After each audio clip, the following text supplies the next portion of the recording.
All right, so I found this on the TikTok shop for right at $100. And I'm looking forward to installing this in my Jeep. I also got the wiring kit to hardwire it in there. That way it can go directly into the fuse box because I've got my phone charger hooked up to the cigarette lighter. So let me open this box up. I got my knife with me, hang on. All right, so this just slides off once you get the plastic off. And then this box is kind of nice. It's got like almost like a magnet. Yeah, there's little magnets built in here so that it holds closed. That would be my mirror right there.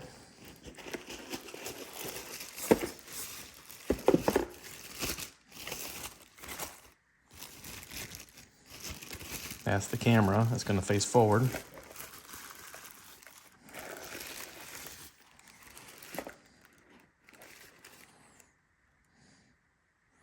Very cool.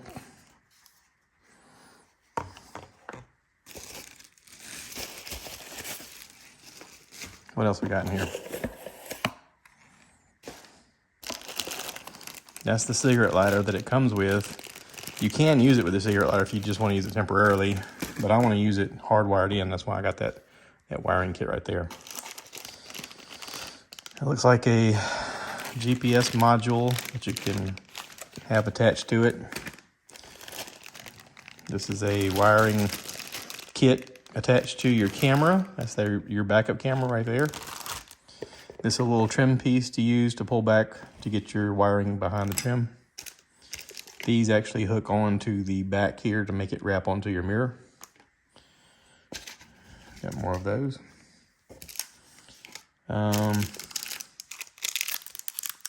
Those are for wiring so that you can just pull the backing off of and put your wiring through it to get it to go up against things. And I'm not sure what that is for. Some kind of mounting bracket of some sort. Got my little book. Got a microfiber cloth and a quick guidebook. Wonder what the guidebook's gonna say. The guidebook's gonna say, it's so easy, anybody can do it. So yeah, I've watched a lot of YouTube videos on how to do this. Apparently it comes with a micro SD card in it. I think that's right here. Maybe not, maybe it's on top. Maybe this is it. I can't do this and hold you guys. Hang on. All right, it's a Luxor 64 gigabyte. It literally just came out of that little hole right there. Yeah, it's kind of tight in there. So it took a little work to get out, but there it is, little tiny thumb drive. 64 gigabyte. Okay, I will say that it's hard to get the thing in and out of there. I had to use this little tool to kind of press it down in there because it goes down pretty far, farther than my finger reaches. But you shouldn't have any reason to take it out. This thing should connect to your phone, and you should be able to get all your stuff off of the camera using your phone as well. So I'm just gonna read on the book here and see what I gotta do to install this. I've never done this before, so I'm kind of wanting to read on it and just make sure. Ooh, I'm gonna need my glasses. Yep. Read over this and make sure I know what I'm doing, and then I'll mess around with it. All right. Okay, so the instructions say to go ahead and test it out before you go plugging anything in. So I went ahead and just came out here to the Jeep. I went ahead and plugged it in the cigarette lighter, and I see that I have power. Weirdly enough, I have another USB port here, and I wonder if I could essentially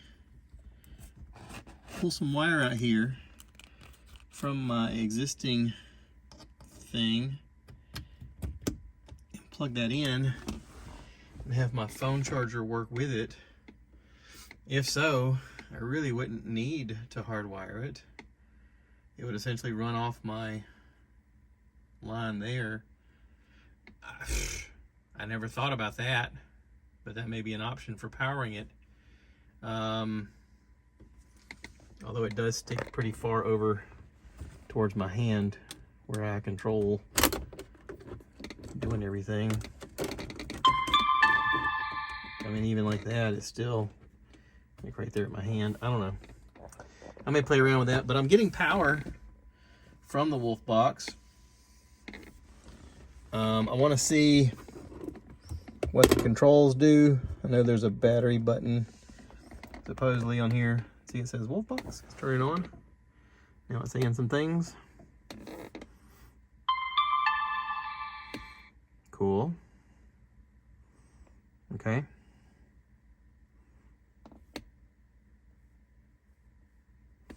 Oh, I guess this is my camera part. I should be pointing it at something, right? So is that this part? Or is that the front facing camera? I don't know which is which. Let me play with this. Okay, well, just turned my camera on. My camera works. I can see it right there, but I got the light. There we go, without the light. The camera works. Everything works on it. So, yeah. I mean, heck, I could just go ahead and figure this part out, and that would be cool. I gotta play with this, of course. There's all kinds of little functions that it does. But yeah, pretty neat. Okay, this is it just sitting up here. I pulled the sticker off, and you can see my reflection of my phone. But just as a mirror, it still works just fine. I use the little strap things to go over both sides, and then I pull the camera thing out. This actually extends out from the side, and I pulled the cover off there. I could essentially plug in the power to get power, but I would like to figure out how to do the camera.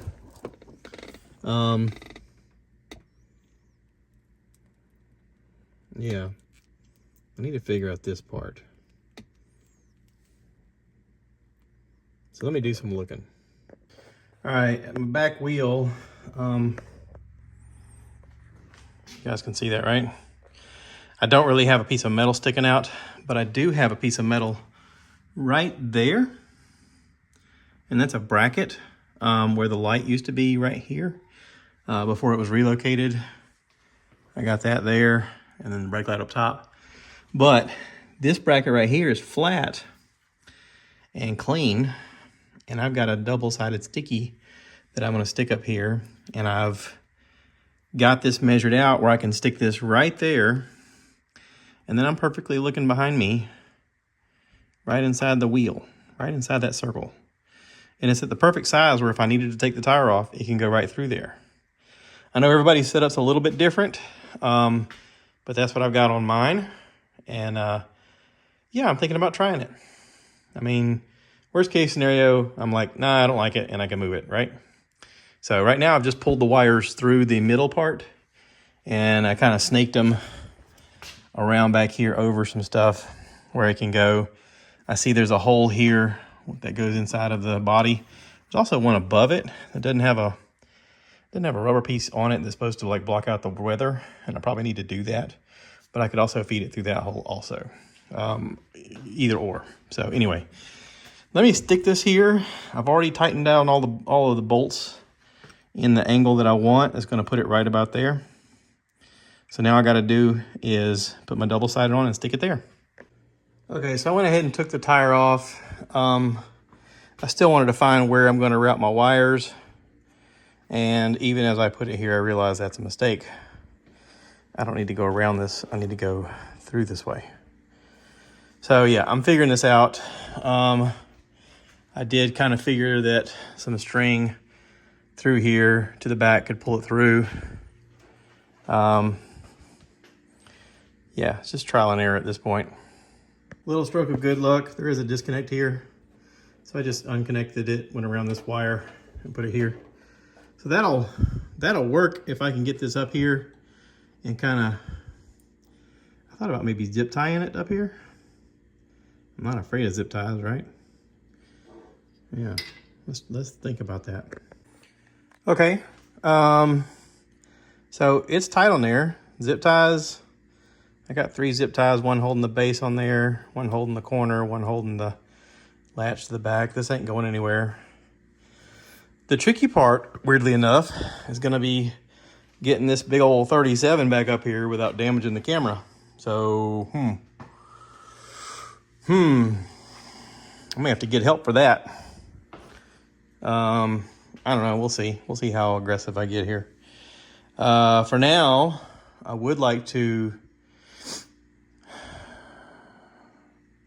I don't know, run the wire inside and plug it in just to see how it looks, and then figure out where to run the wire.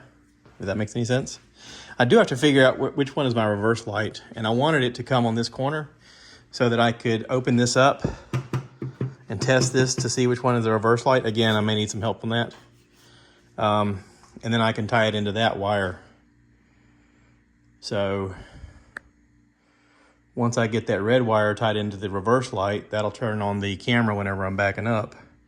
And then it's just a matter of just running the wire inside the body panels. Yeah. All right, I got a little obsessed with trying to find where the wire goes for the reverse lights. And then it dawned on me, I have a reverse light right there outside the window that I can easily tap into in that panel. So I quit messing with the corner and I put that back on. Now I'm running the wire behind things. This carpet just pulls out using your little tool, and then you just run the wire behind it and then put it back. All right. Okay, so snaking the wire around the carpet and around the front here is a little difficult, and then coming up along the side here in between all this stuff. This tool is very handy, but you just have to keep pulling things away and sliding it behind, coming up around the Sunrider tucked in back there, around this, around that, and then plugging into the top. So this could work. I may need to think about how it's sitting per se, but I mean, I'm not terribly upset at that.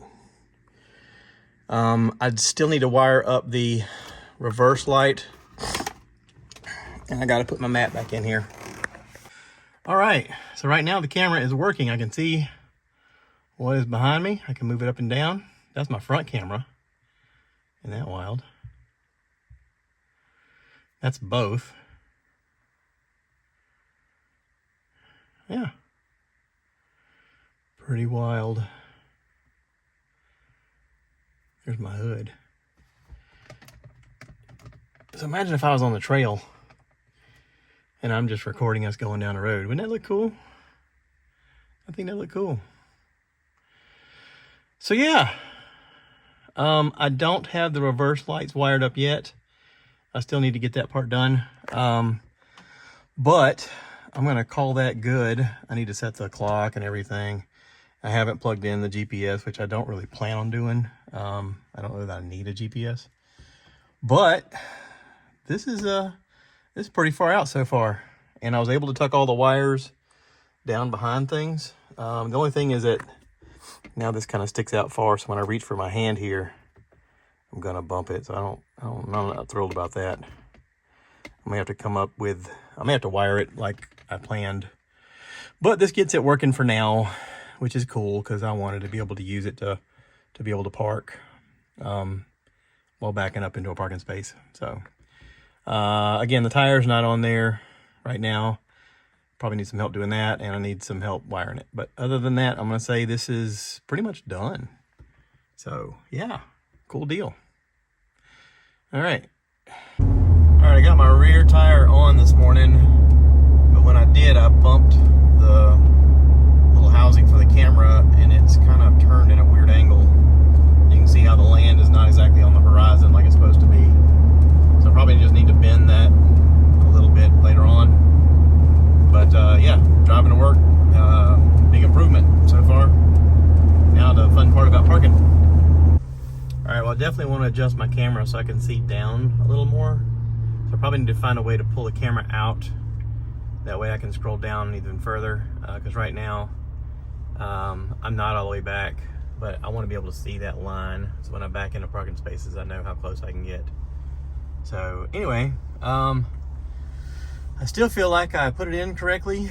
I just need to tweak a little bit of how it's set up. So we're getting close.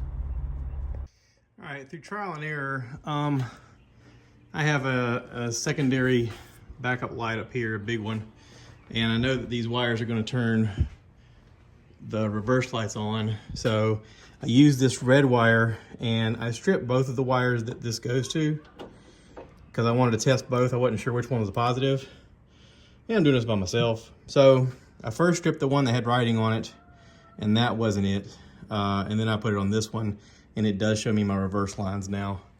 And I'll be honest, looking at it, I don't know that I necessarily need it, but I want to go ahead and wire it up. That way it's done. If I ever get to where I don't like this, I can always pull it loose. But now I just want to like secure all this stuff back in place. I did take the tire off again and ordered some more lug nuts. I got to reposition this whole camera this way a little bit so it's not tilted at a funky angle. I'm going to reconfigure all this before I put the tire back on. But anyway, I'm going to call that a success as far as wiring up the reverse lights. The only thing I haven't done is hardwired it to the fuse yet, to the fuse box, but I am still using it as a cigarette lighter attachment. So yeah, let me clean all this up a little bit. All right, I think that's a little bit better. I got it more centered on this post, which is where the tire hole is anyway. Still gotta get the tire muscled back up here and line it back up, but I think that's good. Let me try that. All right, I'm much happier with that. It sticks out a little bit from the tire. It's straight. I can adjust it if I need to, kind of bend it a little bit, but now it's centered on that post more, so it's not like tilted funny. Let's see what it looks like. All right, it's starting up. It says Wolfbox and all that stuff. We got a clear view. I'll put on my reverse lights. Look at there. And now I can gaze it like I want. What does that do? Oh, look at that. It kind of like squares it up a little bit. How far can I go down? That's pretty far. So like if I'm getting in a parking space and I want to be able to zoom in, I can actually see that. Cool. All right, we're gonna call that good as far as the wiring of the backup lights. Cool deal. All right, right now I've got this wired in the fuse box. I just kind of ran the wire to test it. But it comes on when I turn the key. When I turn it off, it goes off. So that is the correct way to wire it. Now I just got to figure out how to get this wire through the dash. I know there's some way. I gotta figure out how to go in that way. Up here I used my voltmeter to test which one was active without the key turned and which one was active with the key turned. And I put my red wire, or the yellow wire, here and used a fuse bridge, and did the same thing over here with the red wire over here with the fuse bridge, and it works. I just gotta clean all this up and then figure out how to get this wire to go. I've seen people do it. Somehow it goes in there to the cabin. I just gotta figure out how to get there. Okay, so I had the wires over here and I just ran it along the side. I unscrewed these and unscrewed the post that was right here, the little portion right there. Pulled it off and I could see how I could like put the wire from here to here. That little box sits inside of here. I may need to pad it just so it doesn't bang around. But then I came up through here and I just let it drape over the door. And then meanwhile, I came over here and I pulled down what I had for the plug-in. I just unplugged it and pulled it out of the whole side here. I still got to get it out completely, but I went ahead and plugged in the other one. I went around this Sunrider strap over that, plugged it in, and then I just started tucking things in, and it all tucked behind there really nice. I was then able to go like behind this and around here, and then just kind of run the wire down here. So yeah, I have not seen anybody actually show that part. So I kind of wanted to show that part because I'm sure some people out there are like, what the hell? I didn't know how to do that. Or you might be like, you dummy, I can't believe you did that. You should have done blah, blah, blah. Either way, hope this helps somebody. So I'm just going to clean all this up now and then I'll be done. Yeah. All right, I've got it wired into the fuse box now. It's turning on. Looky there, nice clear view. It's level. Put it in reverse. Oh, look at my reverse lines. And if I want to look down, whoa, look at that. Oh, very nice. Very nice. We're gonna call this install done. So, awesome. This is the Wolfbox 930. Appreciate everybody watching. Hope this helps somebody else. Now I'm just playing with it. All right, y'all take care. Thanks for watching.